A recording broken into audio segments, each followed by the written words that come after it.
What am I supposed to do with this today? After you lose an artist and a guitar player, such as Prince, what do you even play?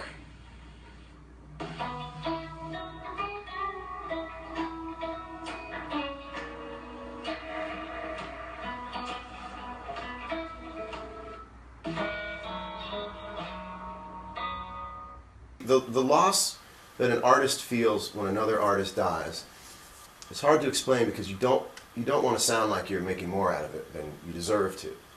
But when it's the guitar player, and when it's someone that you know and can hear the thousands of hours, I mean, on top of an incredible gift, and just think about how good somebody could be at their instrument, and not just one instrument, you know, all of it. And for me and my friends and the rest of the world growing up in the 80s and 90s, learning how to play music, what a great role model as a musician to look up to people who were so good at what they did that they could wear whatever they wanted to, they could make whatever decisions they wanted to, and you trusted that it was a function of the talent, that it had to happen because that's what needed to happen for the talent to also survive. That's where freakiness that I believe comes from. He's the best pop musician that ever lived. That's the best pop musician.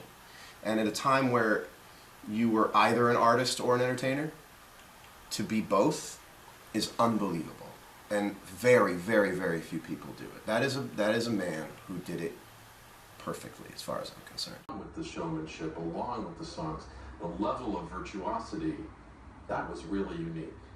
Everything that Prince did, you can't think about it without thinking about the talent. Singer, songwriter, guitarist John Mayer, eager to acknowledge the broad extent of Prince's cultural reach from a time steeped in stars. You have all these great musicians. I think Prince is sort of the pinnacle of greatness when it comes to musicians making pop music in the early 80s. I remember a song called How Come You Don't Call Me Anymore.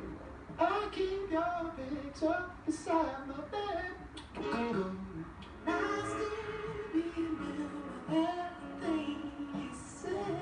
If he only played the piano, you would have said he's one of the best piano players. Mayer says he was still a young child the first time he heard Prince. What did it mean to hear a guy sing that way about sex? I was too young. I didn't understand sexual innuendo. And so I just was like, he's singing about cream, people. You know.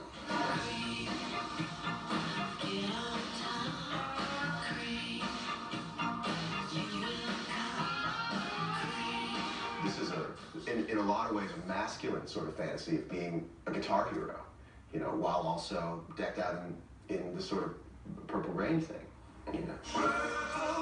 As an influencer, he extended even beyond the confines of music. I don't ever expect genius not to come with madness stapled to its back. So I'm easy to please when it comes to somebody being a genius, a true genius. Hence, my generation can understand Sex Machine and Get Up Off That Thing. And there is no Uptown Funk without Prince. When it comes to artists passing away, I just mourn the young version of them when they just went, I want to be that. And he did it better than anybody else ever did it. That's all that matters.